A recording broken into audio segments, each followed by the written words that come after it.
I basically rescued a time capsule from my grandparents to make it into a NAS. This thing was really a relic. It was built in 2004 and it was like top of the specs at that time. It had an NVIDIA GPU, a sound card, an Ethernet card, a USB card. It was just like fully decked out, 3 hard drives. So at the time, this was like a top of the line kind of PC. But it's been sitting in a storage unit for at least a decade. After that, laptops got more normal and like much more powerful, so this had just been sitting in a corner just collecting dust. And when I say dust, a crazy amount of dust. I spent over 3 hours completely tearing it down, motherboard out, every PCI card out, every fan, every panel wiped, everything by hand, and blasted the chassis with compressed air. My nose was absolutely miserable. My soul, kind of happy though. And then the moment of truth. I plugged in a monitor, I hit the power button, wait a couple of minutes, and boots. I am not kidding, straight into exactly where it left off. Windows 7 login vibes. That startup sound unlocked my childhood memories I did not know were still in there. Extremely nostalgic and extremely cursed. But reality check. As much as I love the old hardware, it's ancient for what I really wanted to do with it. We're talking like DDR2 RAM, a Super Bowl era motherboard, PCIe that's basically Gen 1 speeds, and bunch of like 160 gigabyte drives. Could I shove bigger drives in there? Sure, but the whole platform would just be a bottleneck for everything. So as heartless as that sounds, I gutted everything out. Why? Because the case itself is a sleeper hit. Tons of drive bays, so much room for hard drives, and that's when it clicked. Use the case as a chassis for a new NAS build. I've been wanting a NAS anyways. It's like a Google Drive and iCloud alternative that you control. You store your files, you stream your stuff, you sync projects, tons of features. Long term, it pays off for itself, but there are caveats and I'll talk about those. I did consider doing a tiny Raspberry Pi 5 NAS, which will be a Raspberry Pi powered SATA hub, 4 drives in this case, and to be fair, I'll probably do it someday as a backup node, but for my YouTube workflow, big video files, editing off the network,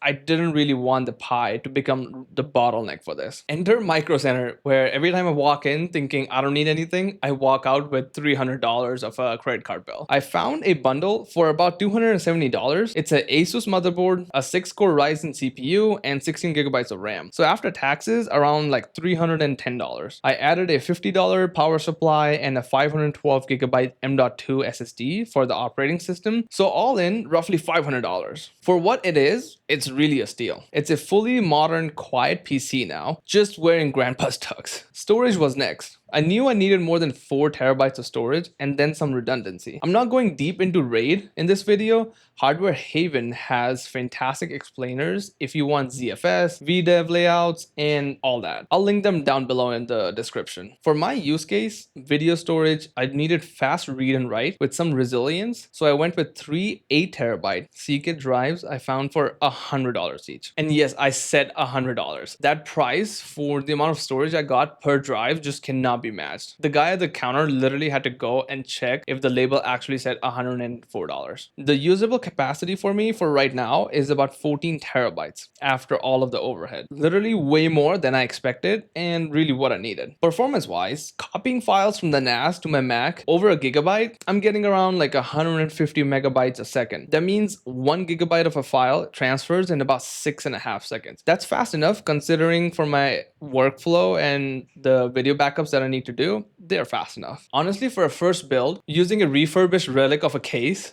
that's really a win. Now, let's talk about the problems, because oh boy, I learned a lot. First, the case. Because it's from the era of floppy drives and optical drives, it has a big 5.25-inch base up front. Those don't natively hold the 3.5-inch hard drives that I bought. So if you want to utilize the space, you'll need adapters or 3D print mounts to convert those bays to a 3.5-inch tray. Everything else fit fine though, actually. ATX standards haven't changed over time, but maximizing drive density takes a little bit of a creativity here. Second, TrueNAS SCALE and NIC chips. This one really got me. A lot of modern consumer motherboards have a Realtek chips, and TrueNAS SCALE does not play nicely with certain Realtek chips. And for me especially, the system would boot but never get a DHCP lease, which just means that my router could never talk to the NAS, so it never gave it an IP address where you can access the web interface. It was basically a headless brick. Here's the fix. After going back and forth, I had to buy a $20 NIC from Amazon, and what I had to make sure was it had to have an Intel chip for the network card. That is like the key, and that's what TrueNAS SCALE really supports. And once I plugged that in, boom,